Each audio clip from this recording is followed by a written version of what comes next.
శ్రీ నారా రామూర్తి నాయుడు గారు 4 జూలై 1952 సంవత్సరంలో శ్రీ నారా అర్జున్ నాయుడు గారు అమ్మనామ్మ దంపతులకు పూర్వ చిత్తూరు జిల్లా చంద్రగిరి మండలం నారావారిపల్లిలో జన్మించారు. శ్రీ రామూర్తి నాయుడు గారు తిరుపతి వెంకటేశ్వర ఆర్ట్స్ కళాశాల నుండి BA పట్టా పొందారు. శ్రీ రామూర్తి నాయుడు గారి భార్య ఇందిర గారు, 2 కుమారులు రోహిత్, గిరీష్ ఉన్నారు. శ్రీ రామూర్తి నాయుడు గారు 1992 నుండి ప్రత్యక్ష రాజకీయాల్లోకి క్రియాశీలక పాత్ర పోషించారు. ఈయన 1994 సంవత్సరంలో తెలుగుదేశం పార్టీ తరఫున చిత్తూరు జిల్లా చంద్రగిరి శాసనసభ నియోజకవర్గం నుండి గెలిచి 10వ శాసనసభలో ప్రాతినిధ్యం వహించిన సంగతి మనందరికీ తెలుసు. ఆయన శాసనసభ్యులుగా ఉన్నప్పుడు నియోజకవర్గంలో అనేక అభివృద్ధి కార్యక్రమాలు చేపట్టారు. ప్రజలకు సురక్షిత తాగునీటి అందించడంతో పాటు ఆరోగ్య కేంద్రాలను అందుబాటులోకి తెచ్చారు. నియోజకవర్గ ప్రజలు పక్క గృహాలు అందించి అందరికీ మన్నలు పొందిన సంగతి మనందరికీ తెలిసిన విషయమే. ఆయన శాసనసభ్యునిగా ఉన్న కాలంలో ప్రసిద్ధి చెందిన కాణిపాకం సిద్ధి వినాయక స్వామివారి ఆలయం అభివృద్ధి విశేషంగా కృషి చేసిన సంగతి మనందరికీ తెలుసు. మనం స్వయంగా వెళ్ళి చూసాం కూడా. ఆయన తిరుపతిలో శ్రీ బాలాజీ డ్రైవర్స్ అసోసియేషన్ అధ్యక్షుడిగా పనిచేసి కార్మిక సంక్షేమం కోసం అహర్నిశలు కృషి చేశారు.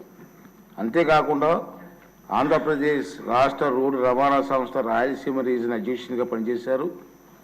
ఆ సంస్థ అభివృద్ధికి పాటుపడ్డారు. ఆయన తిరుపతిలోని రవీంద్ర ఆర్ట్స్ అసోసియేషన్ అధ్యక్షునిగా పనిచేసి కళాకారుల అభివృద్ధికి కూడా పాటుపడ్డారు. ఆయన గత కొద్ది కాలంగా అనారోగ్యంతో బాధపడే సంగతి కూడా మనం చూసాం. 16, 11, 2024న స్వర్గస్థులయ్యారు. శ్రీ నారా రామూర్తి నాయుడు గారు ఆంధ్రప్రదేశ్ శాసనసభలో ప్రజాప్రతినిధిగా ఎనలేని సేవలు అందించారు. నిరంతరం ప్రజలకు గొంతుగా వినిపించారు. పలు జీవన రంగాల్లో రాణించారు. వారి కృషి, వారి సేవల వల్ల రాష్ట్ర శాసనాలు ఎంతో లాభపడ్డాయి. వారి సేవలు చిరస్మరణీయమని చెప్పి మనం చేస్తున్నాను. ఆయన మృతి పట్ల ఈ సభ ప్రగాఢ సంతాపం వ్యక్తం చేస్తుంది. ఈ సభ తరపున, నా తరపున, రాష్ట్ర ప్రజల తరపున వారి కుటుంబ సభ్యులకు, బంధువులకు, అనునాయులకు అందరికీ కూడా ప్రగాఢ సానుభూతి తెలియజేస్తున్నాను. వారి పట్ల గౌరవ సూచనగా 2 నిమిషాలు మౌనం పాటించవలసిందిగా కోరుతున్నాను.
ఓకే.